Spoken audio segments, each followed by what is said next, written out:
요한계시록 제1권 2부 요한의 사명을 통해 보는 계시록의 조직과 비밀 파트 11장 그리스도의 모습과 소개 제목 당신이 심장까지 꿰뚫는 불꽃 같은 눈 예수님의 9가지 실제 모습과 비밀 다시 요한계시록 본문으로 돌아와서 참된 교회 속에 임재하시는 그리스도의 영광스러운 모습을 계속해서 살펴보겠습니다.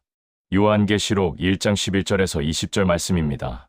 이르되 내가 보는 것을 두루마리에 써서 에베소, 서머나, 버가모, 두아디라, 사대, 빌라델비아, 라오디게아 7 교회에 보내라 하시기로 이 몸을 돌이켜 나에게 말한 음성을 알아보려고 돌이킬 때에 7 금 촛대를 보았는데 촛대 사이에 인자 같은 이가 발에 끌리는 옷을 입고 가슴에 금띠를 띠고 그의 머리와 털에 희기가 흰 양털 같고 눈 같으며 그의 눈은 불꽃 같고 그의 발은 풀무불에 단련한 빛난 주석 같고 그의 음성은 많은 물소리와 같으며 그의 오른손에 7 별이 있고 그의 입에서 좌우에 날성검이 나오고 그 얼굴은 해가 힘있게 비치는 것 같더라.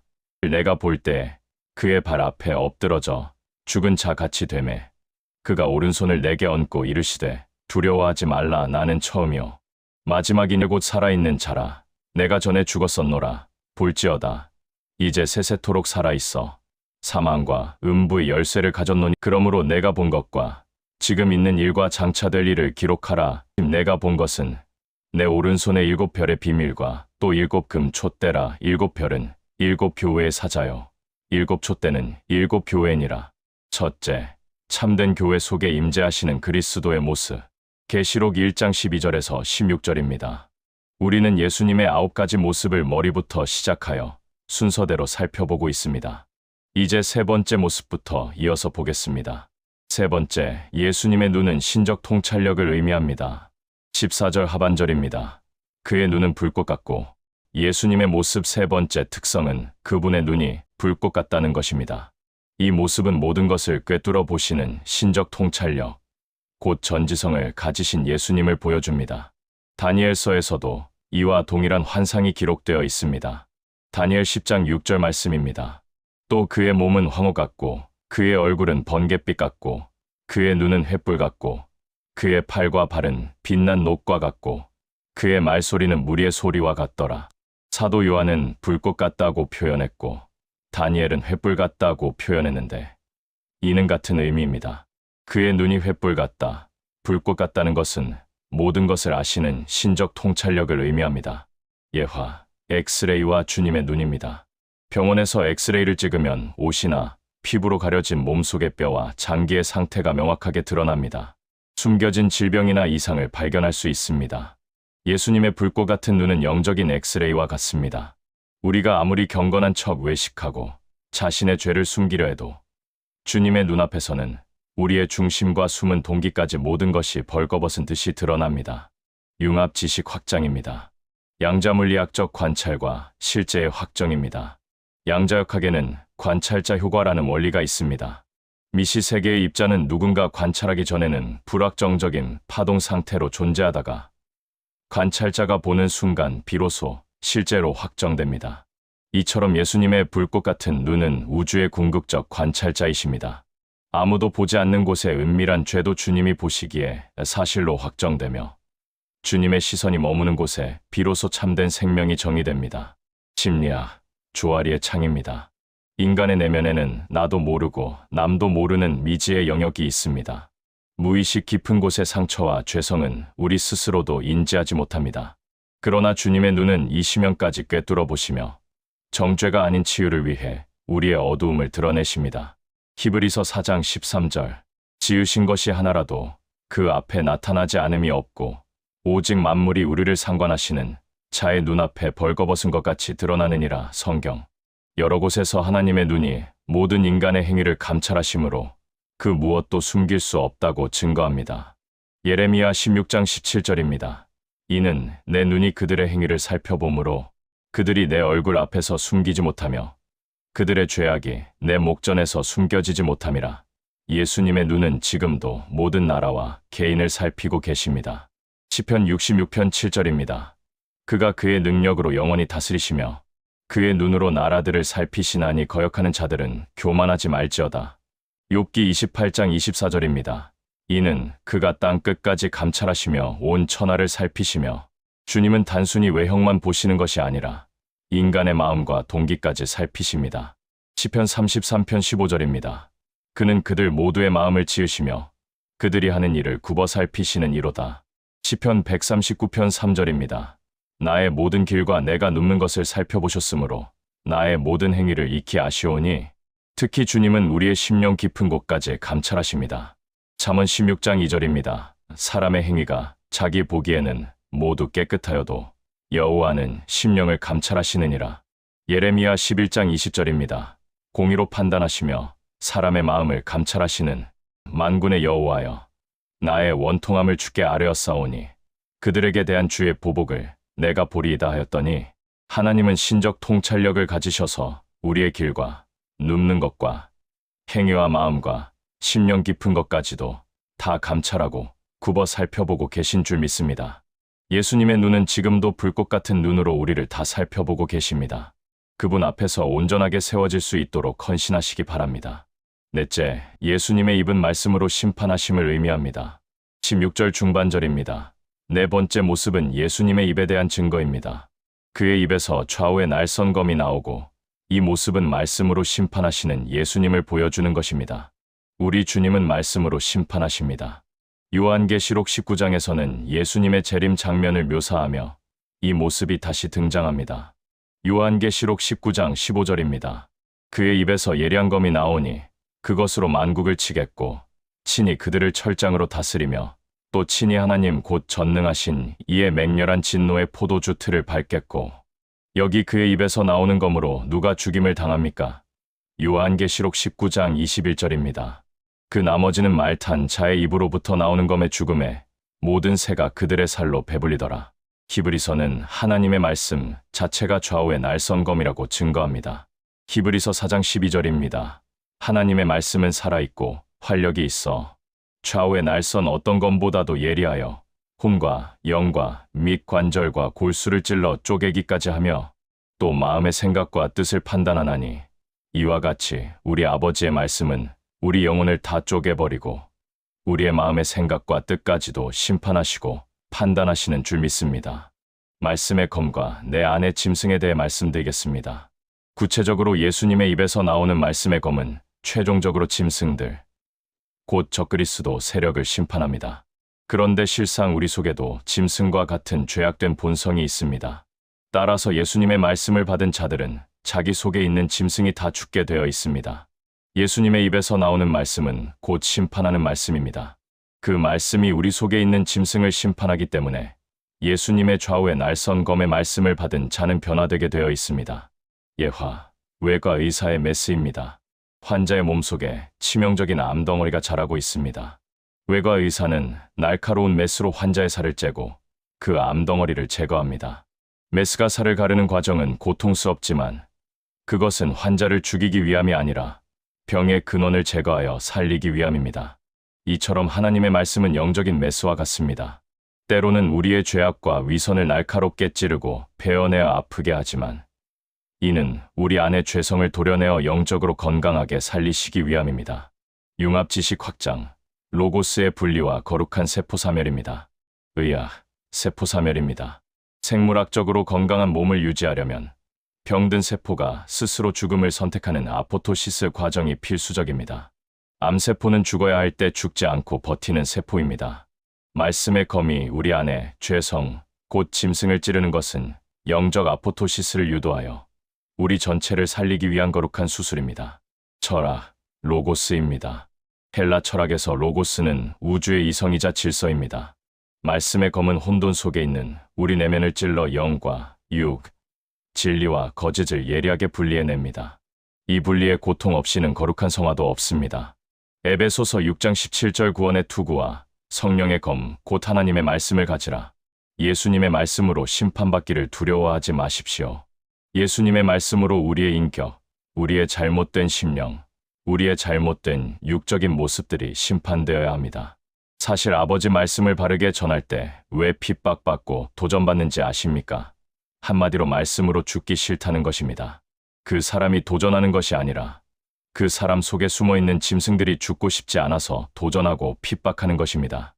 그러므로 우리는 그렇게 하지 말고 아버지 말씀의 검으로 심판받기를 두려워하지 맙시다.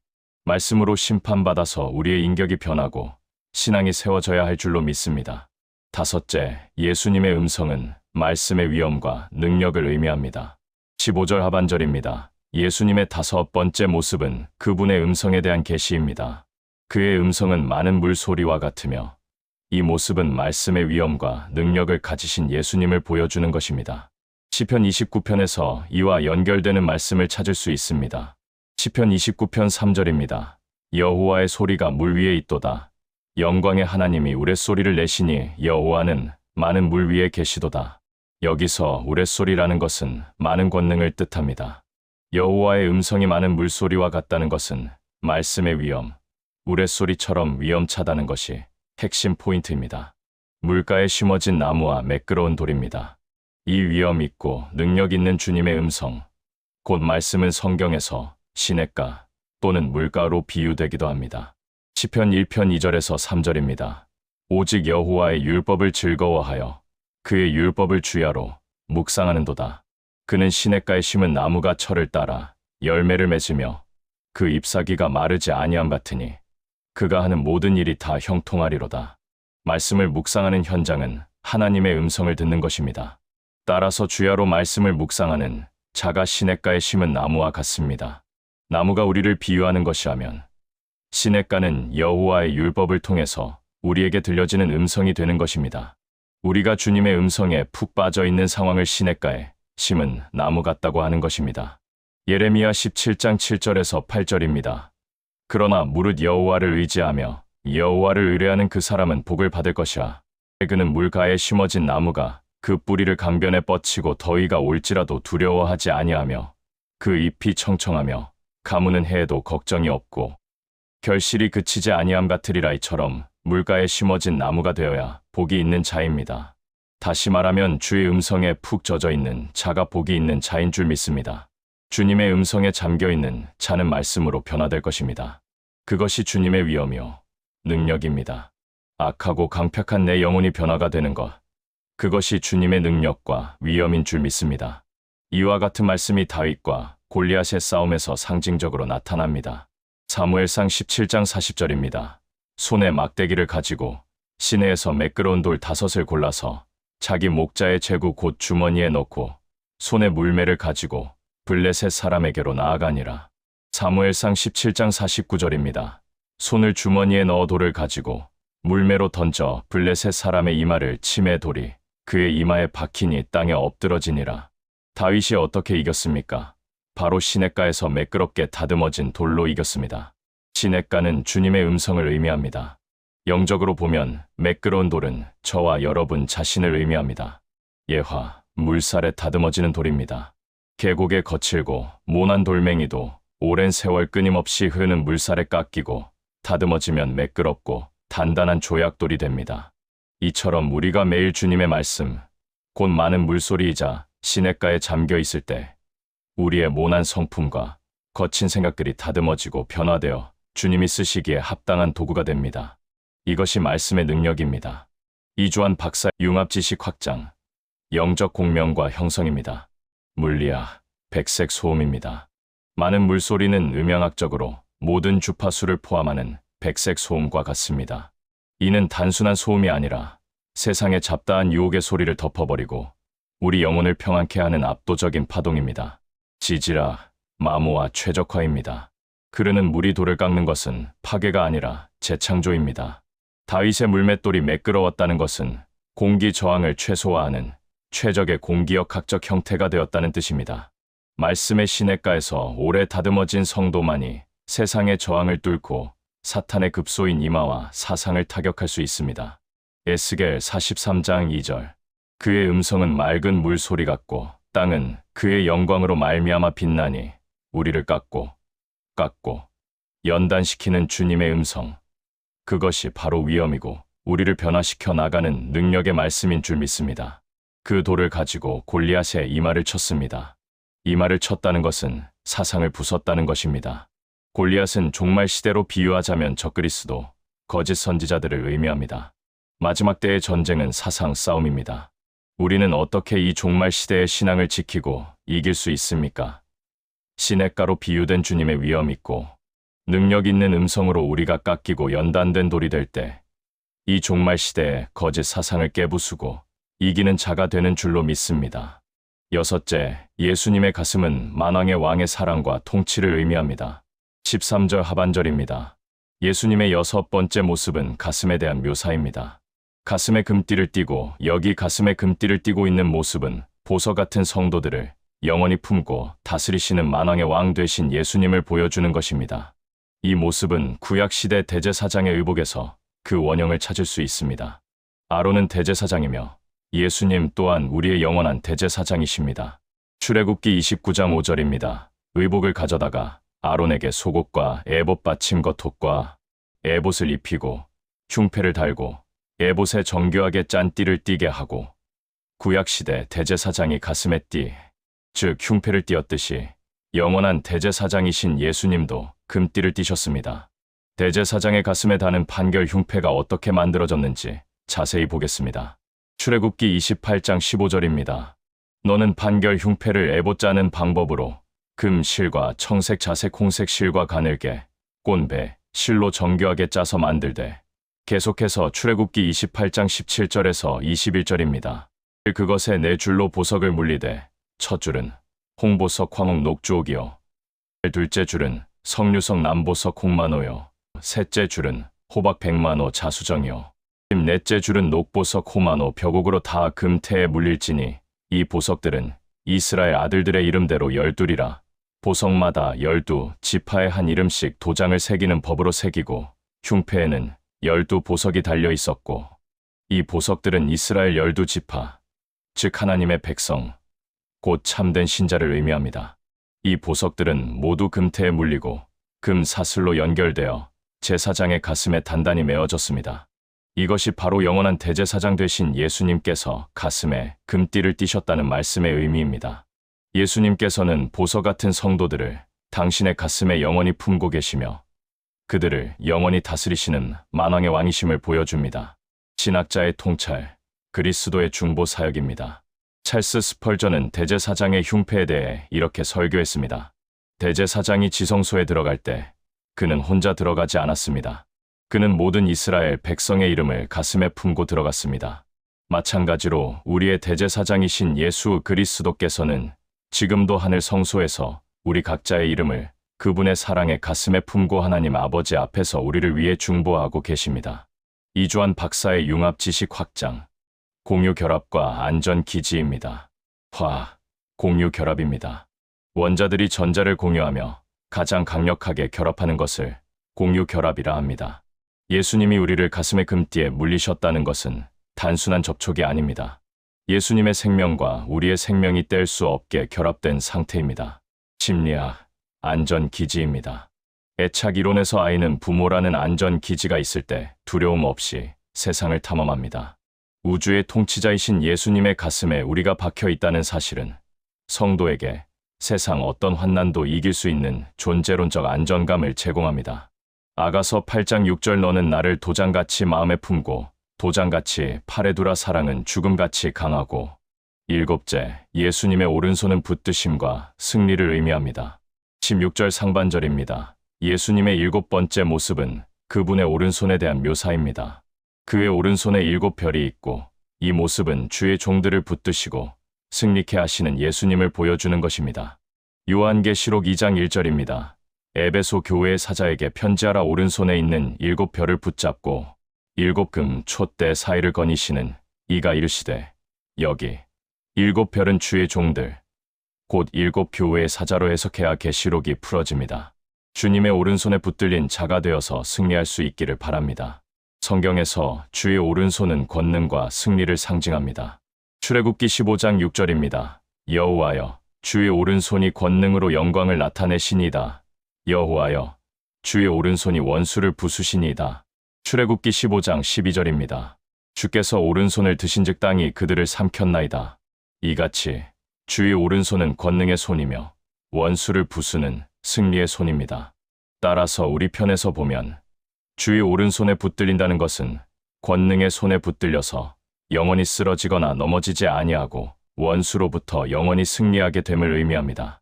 또한 주님의 오른손은 이로운 손입니다. 이사야 41장 10절입니다. 두려워하지 말라. 내가 너와 함께함이라. 놀라지 말라. 나는 내 하나님이 됨이라. 내가 너를 굳세게 하리라. 참으로 너를 도와주리라. 참으로 나의 의로운 오른손으로 너를 붙들리라. 주님의 오른손에 붙들린 자는 의로운 삶을 살아갈 수밖에 없습니다. 주님이 우리를 의로운 오른손으로 붙들어 도와주시기 때문입니다. 주님의 손에 붙들리면 의인으로서 살아가고 의롭게 살아가서 승리하게 되는 줄로 믿습니다. 이사야 42장 1절입니다. 내가 붙드는 나의 종, 내 마음에 기뻐하는 자, 곧 내가 택한 사람을 보라. 내가 나의 영을 그에게 주었은즉 그가 이방의 정의를 베풀리라. 이사야 42장 6절입니다. 나 여호와가 의로 너를 불렀은즉 내가 내 손을 잡아 너를 보호하며 너를 세워 백성의 언약과 이방의 빛이 되게 하리니. 예화, 산악인의 안전 로프입니다. 험준한 절벽을 오르는 산악인에게 가장 중요한 것은 경험 많은 대장이 잡아주는 튼튼한 안전 로프입니다. 산악인은 자신의 힘이 아니라 대장이 붙들어주는 로프의 힘을 의지하여 정상에 오를 수 있습니다. 마찬가지로 예수님은 우리의 대장이시며 그분의 오른손은 우리를 붙드는 가장 안전한 로프입니다. 우리는 그분의 손에 붙들려 있을 때에만 험난한 세상에서 승리하고 안전하게 보호받을 수 있습니다. 이주환 박사의 융합 지식 확장, 영적 중력과 엔트로피의 역전입니다. 물리학, 구심력입니다. 우주의 별들이 궤도를 이탈하여 우주 미아가 되지 않는 이유는 중심에서 잡아당기는 강력한 중력 때문입니다. 세상의 유혹과 고난이라는 원심력이 아무리 강해도 우리를 붙드시는 주님의 구심력이 훨씬 강력하기에 우리는 궤도를 지킬 수 있습니다. 열역학, 엔트로피 역전입니다. 자연 상태의 모든 것은 무질서, 즉 엔트로피 증가로 나아가지만 주님의 오른손은 이 법칙을 거스르는 외부의 에너지입니다. 그분이 붙드실 때 무너져가는 우리 인생의 영적 질서가 회복됩니다. 요한복음 10장 28절 내가 그들에게 영생을 주노니 영원히 멸망하지 아니할 것이요 꼭 그들을 내 손에서 빼앗을 자가 없느니라. 우리 주님이 오른손으로 우리를 잡아주시면 보호해 주시는 역사, 나를 세워주시는 역사, 그리고 나를 빛이 되게 하시는 역사가 일어납니다. 주님의 오른손에 붙들림 바 되어서 보호받으시고 세워지시며 이방의 빛이 되시기를 축복합니다. 여덟째, 예수님의 발은 심판의 줄을 의미합니다. 15절 상반절입니다. 예수님의 여덟 번째 모습은 그분의 발에 대한 묘사입니다. 그의 발은 풀무불에 단련한 빛난 주석 같고 예수님의 발이 풀무불에 단련한 빛난 주석, 곧 녹같다는 말은 심판의 주가 되시는 예수님을 보여주고 있습니다. 다니엘서에서도 동일한 표현이 나옵니다. 다니엘 10장 6절입니다. 그의 팔과 발은 빛난 녹과 같고 그의 말소리는 무리의 소리와 같더라. 주석 또는 노은 성경에서 종종 심판과 연관됩니다. 특히 풀무불에 단련되어 빛난다는 것은 모든 불의를 태우고 심판하시는 강력한 권세를 상징합니다. 이 모습은 두아디라, 교회에 보내는 메시지에서 강조됩니다. 요한계시록 2장 18절입니다. 두아디라, 교회의 사자에게 편지하라. 그 눈이 불꽃 같고 그 발이 빛난 주석과 같은 하나님의 아들이 이르시되, 이어서 요한계시록 2장 27절입니다. 그가 철장을 가지고 그들을 다스려 질그릇 깨뜨리는 것과 같이 하리라. 나도 내 아버지께 받은 것이 그러하니라. 빛난 주석 같은 발을 가지신 예수님을 계시한 후에 철장으로 질그릇을 깨뜨리는 심판의 내용이 이어집니다. 이는 곧 철장 권세를 의미하며 심판하시는 권세를 나타냅니다. 요한계시록 19장 15절입니다. 그의 입에서 예리한 검이 나오니 그것으로 만국을 치겠고 친히 그들을 철장으로 다스리며 또 친히 하나님 곧 전능하신 이의 맹렬한 진노의 포도주 틀을 밟겠고. 시편 2편 9절입니다. 내가 철장으로 그들을 깨뜨리며 질그릇같이 부수리라 하시도다. 바로 이 모습이 빛난 주석과 같은 권세이며 심판의 권세를 가지신 예수님의 모습을 우리에게 보여주는 것입니다. 이주환 박사의 융합 지식 확장. 주제는 순도 100%의 공의와 기초입니다. 재료공학, 정련입니다. 풀무불에 단련한 주석은 불순물이 완전히 제거된 상태를 의미합니다. 인간의 심판은 감정이나 오판이 섞일 수 있으나 예수님의 심판은 순도 100%의 완벽한 공의입니다. 건축학, 흔들리지 않는 기초입니다. 성전 기둥의 받침은 옷으로 만들었습니다. 예수님의 발은 심판의 도구이자 새 예루살렘을 떠받치는 영원하고 견고한 기초입니다. 세상 나라는 진흙 위에 서 있어서 무너지지만 하나님 나라는 단련된 주석 같은 그리스도의 발 위에 서 있기에 영원합니다. 로마서 16장 20절 평강의 하나님께서 속히 사탄을 너희 발 아래에서 상하게 하시리라. 아홉째, 예수님의 의복은 영원한 대제사장을 의미합니다. 13절 중반절입니다. 마지막 아홉 번째 모습은 예수님의 의복입니다. 발에 끌리는 옷을 입고 예수님께서 입으신 발에 끌리는 옷은 영원한 대제사장 되시는 예수님을 보여주는 것입니다. 이 옷은 대제사장들만 입는 옷을 의미합니다. 히브리서는 예수님을 우리의 영원한 대제사장이라고 증거합니다. 히브리서 6장 20절입니다. 그리로 앞서 가신 예수께서 멜기세덱의 반차를 따라 영원히 대제사장이 되어 우리를 위하여 들어가셨느니라. 계속해서 히브리서 8장 1절입니다. 지금 우리가 하는 말의 요점은 이러한 대제사장이 우리에게 있다는 것이라. 그는 하늘에서 지극히 크신 이의 보좌 우편에 앉으셨으니 구약 시대의 대제사장들이 입는 옷에 대한 규례를 보면 이를 알 수 있습니다. 레위기 6장 10절입니다. 제사장은 세마포 긴 옷을 입고 세마포 속바지로 하체를 가리고 제단 위에서 불태운 번제의 재를 가져다가 제단 곁에 두고 여기 세마포 긴 옷이 바로 발에 끌리는 옷입니다. 원어적으로 볼 때 그 기장이 손바닥 반 이상이 덮일 만큼 내려오고 발까지 끌리는 옷을 의미했습니다. 이는 대제사장과 왕족들이 입는 거룩한 옷이었습니다. 레위기 16장 4절입니다. 거룩한 세마포 속옷을 입으며 세마포 속바지를 몸에 입고 세마포 띠를 띠며 세마포 관을 쓸지니 이것들은 거룩한 옷이라 물로 그의 몸을 씻고 입을 것이며 이어서 레위기 16장 32절입니다. 기름 부음을 받고 위임되어 자기의 아버지를 대신하여 제사장의 직분을 행하는 제사장은 속죄하되 세마포 옷 곧 거룩한 옷을 입고 그리스도의 모형 요셉의 옷입니다. 그리스도의 모형인 요셉의 일생에서도 이 옷의 의미를 발견할 수 있습니다. 요셉은 두 가지 중요한 옷을 입었습니다.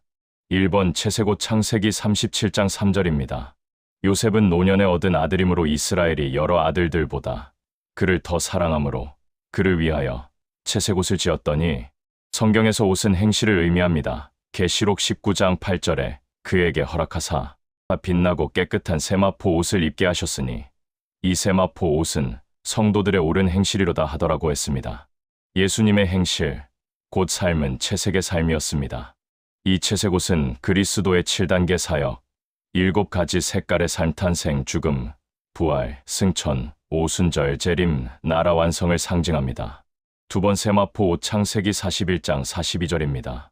바로가 자기의 인장 반지를 빼어 요셉의 손에 끼우고 그에게 세마포 옷을 입히고 금 사슬을 목에 걸고 요셉이 총리가 되었을 때 곧 왕권을 얻었을 때 입은 옷이 세마포 옷입니다. 이는 발에 끌리는 옷이며 대제사장이신 예수님께서 부활 승천하신 이후에 입으신 옷으로 비유됩니다. 그리스도의 7단계 사역, 즉 채색 옷을 이루신 주님은 마침내 주님의 나라에서 세마포 옷을 입고 우리의 영원한 왕으로서 영원한 대제사장으로서 우리를 통치하고 다스리시는 줄로 믿습니다. 결론 예수님의 9가지 모습 정리입니다. 요한계시록 1장 12절에서 16절 말씀을 통해 살펴본 예수님의 9가지 모습을 정리하면 다음과 같습니다. 요약 정리 참된 교회에 임재하시는 그리스도의 9가지 모습. 1. 예수님의 머리, 흰 양털 같고 눈 같다. 거룩하시고 성결하신 모습입니다. 2. 예수님의 얼굴, 해가 힘있게 비침 같다. 영광, 치유, 완전한 회복, 재림을 이루실. 3. 예수님의 눈, 불꽃 같음, 모든 것을 완전하게 감찰하시는 신적. 4. 예수님의 입, 좌우에 날성검이 나온다. 말씀으로 심판하실. 5. 예수님의 음성, 많은 물소리 같다. 말씀의 위엄과 이 말씀으로 성도를 연단시켜 승리하게 하십니다. 6. 예수님의 가슴, 금띠를 띠고 있다. 보석 같은 성도들을 영원히 품고 다스리시는 만왕의 왕 되신. 7. 예수님의 오른손, 7별을 붙잡고 있다. 주의 종들을 붙드시고 영원히 승리케 하시는. 8. 예수님의 발, 빛난 주석 같다. 영원한 심판의 주가 되시는 모습입니다. 곧 철장. 9. 예수님의 의복, 발에 끌리는 옷, 영원한 대제사장 되시는 맺은 말 승리를 위한 거룩한 연합. 사랑하는 구독자 성도 여러분, 오늘 우리는 요한계시록을 통해 시공간을 초월하여 역사하시는 예수 그리스도의 9가지 영광스러운 실체를 목격했습니다. 주님은 불꽃 같은 눈으로 우리의 숨은 죄를 엑스레이처럼 감찰하시지만 동시에 가슴의 금띠로 우리를 보석처럼 영원히 품어주시는 사랑의 대제사장이십니다. 세상은 엔트로피 법칙에 따라 점점 무질서와 혼란으로 치닫고 있습니다. 그러나 두려워하지 마십시오. 주님의 강한 오른손은 이 세상의 법칙을 거스르는 강력한 힘으로 무너져가는 우리 인생을 붙들고 계십니다. 이제 매일 말씀의 시냇가에 나아가십시오. 거친 모난 돌이 매끄러운 물맷돌이 되기까지 기도로 다듬어지십시오. 그리하여 마지막 때에 적그리스도의 견고한 진을 파하고 주님 앞에 점도 없고 흠도 없는 거룩한 승리자로 서시기를 주님의 이름으로 축복합니다.